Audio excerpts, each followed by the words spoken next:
le préféré du règne animal. Bonjour, les petits lapins. Petit lapin, petit lapin. Alors, nous parlons avec notre chroniqueur Rémi Villemur qui a lu la nouvelle biographie de Gérald Godin qui vient de sortir, écrite par Jonathan Livernois.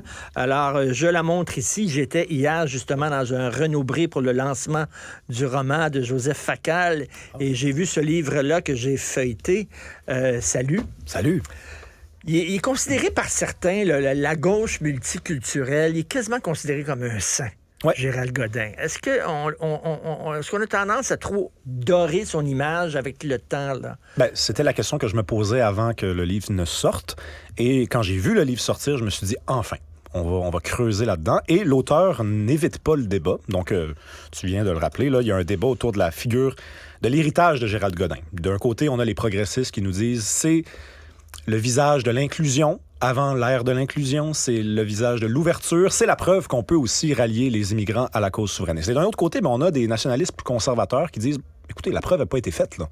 C'est-à-dire qu'on veut bien l'entendre, on veut bien le croire, mais il faudra faire la preuve. Et... Excuse-moi, petite parenthèse pour les plus jeunes qui nous écoutent. Gérald Godin, poète, politicien. Député de Mercier, qui a battu Robert Bourassa dans sa propre circonscription en 1976. Donc, il se lance en politique en 1976, gagne l'investiture dans Mercier pour devenir le candidat du PQ, malgré le fait que l'évêque ne l'aime pas en partant. Il essaye même de présenter quelqu'un pour le battre. Pourquoi il l'aime pas? Parce que ces deux journalistes... il veut éviter ça. Il veut éviter d'avoir des journalistes dans son gouvernement, l'évêque. Okay. Et en plus, Godin est un petit peu, imprévisible. Hein? C'est un gars qui pense une affaire, pense le contraire l'autre jour. C'est un gars qui était fédéraliste jusque tard dans les années 60. Là. Ah oui? Ouais. Okay. Bon, comme l'évêque, nous dira-t-on. Mais l'évêque ne l'aimait pas. Et là... Donc, Godin gagne Mercier contre Bourassa dans sa circonscription. C'était un exploit. Et il y avait, une bonne quantité de gens issus de l'immigration dès les années 70 dans Mercier. Et c'est ça qui a commencé à faire naître la légende autour de Godin. C'est ça, la légende, c'est que le PQ est un peu fermé, c'est un peu du nationalisme tricoté serré. Heureusement qu'il y avait Gérald Godin qui, lui, s'ouvrait aux autres communautés, etc. Là. C'est un fait. OK, je vais le reconnaître. L'auteur le démontre bien, c'est un fait. D'ailleurs, il va devenir ministre de l'Immigration, ministre des Affaires culturelles dans les années 90, avant le fameux vote ethnique, parce qu'il meurt en 94 et le vote ethnique, c'est le 30 octobre 95. Je parle du discours de Parizeau. Parizeau va déjà commencer à dire, en préparant le référendum, qu'il va peut-être falloir orienter le projet vers les francophones. Et Godin, qui est en train de mourir, là, dit « ça n'a pas d'allure, on détruit tout mon travail que j'ai fait depuis 15 ans ». Donc oui, il y avait cette sensibilité-là. Mais... a-t-il vraiment réussi à rallier les immigrants à la cause souverainiste? Ça, c'est la question que je me pose depuis des années. Et Livernois veut nous faire croire que oui, mais c'est pas vrai.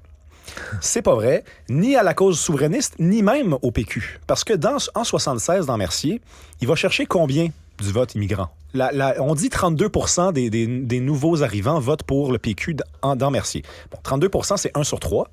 OK? C'est bien, mais c'est 1 sur 3. Mais c'est même pas vrai. C'est même pas vrai. Non. C'est 32%, dans les faits, là, c'est 32% d'une portion de Mercier où il y a une concentration d'immigrants. Mais dans Mercier, c'est pas 32%, c'est 12% des Grecs. Donc, c'est même pas 2 sur 10, c'est 1 sur 10 à peu près, en 76. Et en 81, on ne l'a pas assez dit, ça. Et moi, il a fallu que je fasse des recherches pour m'en rendre compte parce que j'étais, encore une fois, sceptique. J'essaie d'adopter cette posture-là face à cette légende-là, face à ce mythe. En 81, on dit un immigrant sur 4, un Grec sur 4 vote pour Godin dans Mercier. Moi, j'ai été faire des recherches et dans le comté voisin, en 81, il y a une candidate qui se présente dans Laurier, qui est une Grecque. Et selon un spécialiste des sondages dans les années 80, les gens ont voté pour Godin dans Mercier en pensant voter pour l'autre candidate. Parce que quand tu te promènes en ville durant une élection, tu vois des pancartes partout. Et ils ont vu une Grecque qui s'appelait, je vais sûrement massacrer son nom, Nadia Assinopoulos. Un truc comme ça. Et ils ont voté pour elle en pensant voter... Ils ont voté pour Godin en pensant voter pour elle. Et c'est ça qui a fait en sorte que le vote... Mais comment ça? C'était pas son nom à elle? C'était pas son nom à elle, mais ils ont vu sa face. Ils ont vu sa face sur des pancartes. Et quand ils sont arrivés dans l'urne, ils ont vu... Ils étaient décidés à voter pour le PQ. Donc, ils ont voté pour le candidat du PQ. Mais c'était en bonne partie pour elle qu'ils voulaient voter. Et ça, c'est pas mentionné par l'auteur. Et c'est ça qui a fait en sorte que le nombre de Grecs qui ont voté pour Godin dans Mercier a été gonflé. Et regarde, de toute façon, en 80... merci vote non au référendum. Alors que Hochelaga vote oui, Sainte-Marie-Saint-Jacques vote oui. Ce sont des quartiers semblables au plateau Mont-Royal. En 80, pour l'accord de Charlottetown, donc on est en 92, le Québec vote non pour l'accord de Charlottetown et les immigrants votent oui, en grande majorité dans Mercier. Donc, c'est pas vrai qu'il a réussi à rassembler les immigrants autour d'un idéal commun et autour du projet national. Et ça donne raison à Parizeau qui disait, regarde, on va surtout se concentrer sur le vote francophone parce que ça donne rien d'essayer de convaincre certaines communautés. Ils sont plus fédéralistes pour toutes sortes de raisons, là, à tort ou à raison, mais ils sont plus fédéralistes. Donc, ça donne rien. On perd notre temps, on perd notre énergie. C'est ça qu'il disait. Ben, il disait ça, mais l'évêque disait un peu avant Parizeau quelque chose d'un peu différent et que je trouve, on devrait s'inspirer de la formule de René Lévesque. René Lévesque disait, on ne nous respectera jamais si on n'est pas dans notre maison, si on n'est pas chez nous, dans notre maison. Le jour où on va être un pays, on va se mettre à nous respecter. Donc, Godin disait, il faut adapter le discours aux immigrants. Ça n'a pas fonctionné. Ça n'a pas fonctionné. Puis Ruba Gazal se dit l'héritière de Godin. Ça ne fonctionne toujours pas. Le Québec solidaire est loin de pouvoir l'emporter dans la Côte-des-Neiges, là. Mettons, disons-le ainsi, là. La solution, c'est de faire un pays au risque de déplaire, et quand on sera chez nous, on va nous respecter. Ça, c'était la formule de l'évêque, dès les années 70. Et je pense qu'à l'avenir, maintenant qu'on voit que le projet... Donc, pour faire un pays, il faut que tu convainques les francophones québécois. Puis après ça, les gens vont dire, ils se sont donné un pays, puis ils se sont tenus debout. Parce que tu l'avais dit, là, les gens qui arrivent ici, là, tu veux améliorer ta vie, tu t'associes pas aux perdants, tu t'associes aux gagnants. Absolument, absolument. Puis il y a toujours l'ambiguïté. On est-tu au Canada, on est-tu au Québec? OK, ils défendent même pas leur langue. Pourquoi je la parlerais mieux qu'eux? Pourquoi? Ils veulent même pas. Ils se sont dit non 2 fois. Disons-nous oui. Et on va nous respecter. Ça fonctionne partout pareil. Donc, avec le temps, il y a une légende, Gérald Godin. Il y a une légende. Donc oui. Donc, mais je veux quand même le spécifier. C'est un personnage ouvert à l'immigration. C'est juste que le côté, la mythologie autour du fait qu'il a réussi à rallier les immigrants, c'est faux. En tout cas, ça n'a pas encore été démontré. Et au point de vue, mettons, parce que c'était un poète aussi, puis il était marié à Pauline Julien, la grande chanteuse au Québec. C'est quelqu'un qui fréquentait beaucoup le milieu artistique et tout ça. Même au point de vue poète, moi j'ai lu quelques poèmes. Toi, t'étais un poète. Ouais, j'ai écrit J'ai lu quelques poèmes de Gérald Godin. Je trouve ça vraiment... écoute... excuse-moi, de la poésie de cégep. Je suis désolé de dire ça. Là, l'auteur dit, il est entre Jean Arrache, donc Émile Coderre, là, un poète du temps de la Grande Dépression, et Alain Grandbois, c'est-à-dire qu'il est comme entre les deux. C'est effectivement pas un grand poète. L'auteur est difficile, et dur, en fait, plutôt là, envers la poésie de Godin. Il magane. Il dit, écoutez, c'était pas un grand artiste. Parce qu'effectivement, il n'y a pas beaucoup de... Il publiait beaucoup, hein, puis quand on publie beaucoup, généralement, c'est qu'on n'a peut-être pas cherché longtemps les bonnes phrases puis les bons vers. Puis, même comme ministre, quel est l'héritage de Godin? On se rend compte que c'est vraiment quelqu'un dont on a apprécié l'image et dont on a défendu l'image. Mais l'héritage de Godin, on pourrait pas dire. Aujourd'hui, d'ailleurs, on lui a donné un cégep. Il y a cégep Gérald Godin. Il y a un édifice Gérald Godin.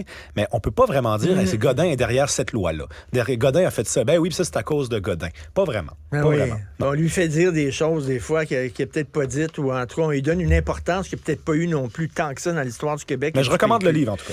Donc, c'est de Jonathan Livernois et ça s'intitule simplement Godin. Mara Joly. C'est elle qui avait dit, c'est une réalisatrice, elle était à Radio-Canada ou à Nouveau, je sais pas, elle avait dit qu'elle n'aimait pas les Blancs. Ouais, elle avait dit qu'elle détestait les Blancs, en fait, c'est encore pire, à l'émission de Rebecca McConnell. Et ce qu'on savait pas, là, enfin, on s'était pas vraiment intéressé à ça, parce que c'était ça qui retenait toute l'attention, c'est qu'elle était en train de faire la promotion d'une émission, d'une série, qui a été présentée sur Nouveau.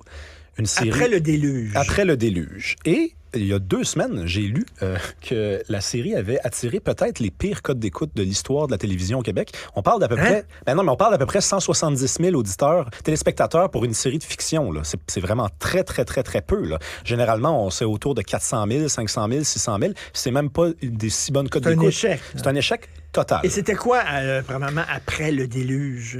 Écoute, j'ai regardé un épisode. J'ai quand même... j'ai essayé de faire mes devoirs. J'ai regardé un épisode. C'est une série qui raconte l'histoire de certaines personnes issues des communautés immigrantes. C'est où il y a une policière qui est issue de l'immigration qui veut ouvrir un gym pour initier les gens de son quartier qui sont tentés par la criminalité de plutôt canaliser leur âge dans les arts martiaux mixtes. C'est un projet, donc, écrit par une immigrante. Il y a presque juste des gens issus de l'immigration qui sont sur le plateau de tournage, qui sont dans la distribution aussi.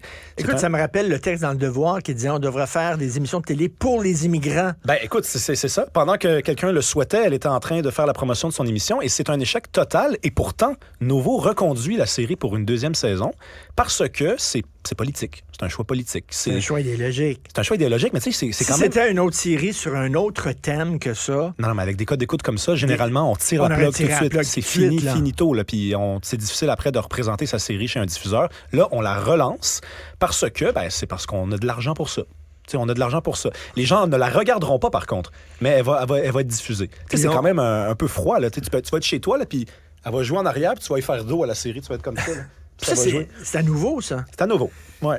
C'est un réseau privé nouveau, là. À la limite, je dirais, Radio-Canada, Télé-Québec qui décident pour des raisons idéologiques, etc., de continuer à faire vivre une émission, c'est tout petit puis ça veut vivre, tu peux comprendre. Mais là, qu'un réseau privé continue de soutenir une émission qui ne fonctionne pas. Non, mais c'est financé par des fonds publics là, qui financent la télévision au Québec. Là. Donc, en fait, c'est nos impôts, là, en très, très, très bonne partie. Donc, ça veut dire que, écoute, je reviens au texte du Devoir, les immigrants boudent notre télévision. Si on faisait des émissions pour eux autres avec des gens de leur communauté, ils la regarderaient. Totalement faux. Ben non, totalement faux. On a un cas, là. On a un cas directement. Il y a eu de la publicité en maudit, là. Non, oui, puis de la bonne puis de la mauvaise publicité. Tout le monde aurait dû normalement donner une chance à cette série-là. Pourtant, c'est pas ce qui est arrivé. Et on la relance. C'est politique en maudit, là. On la relance parce que on se dit, c'est probablement que le diffuseur se dit, moi, je fais la bonne chose. C'est pour l'avenir. C'est un geste qui va être un jour reconnu comme un geste d'ouverture, un geste initiateur. Peut-être qui voulait pas passer pour les méchants parce qu'elle a une grande gueule. Oh là là. Puis là, hey, vous avez tiré la plug sur notre émission, vous êtes contre les communautés culturelles. Puis ça, là, j'imagine la rencontre. On veut-tu vraiment se mettre dans la merde comme ça? Non, OK. On va reconduire l'émission parce que sinon, on va passer pour des méchants blancs. On est blanc, on a tiré la plug sur une émission réalisée par une noire. Oh, boy. Oh, oui, c'est sûr que venant de quelqu'un qui est capable de dire « je déteste les blancs », il peut quand même s'attendre à se faire dire « je déteste Nouveau ». Là. C'était la prochaine étape. Ben oui, effectivement, c'est sûrement ça qui est arrivé.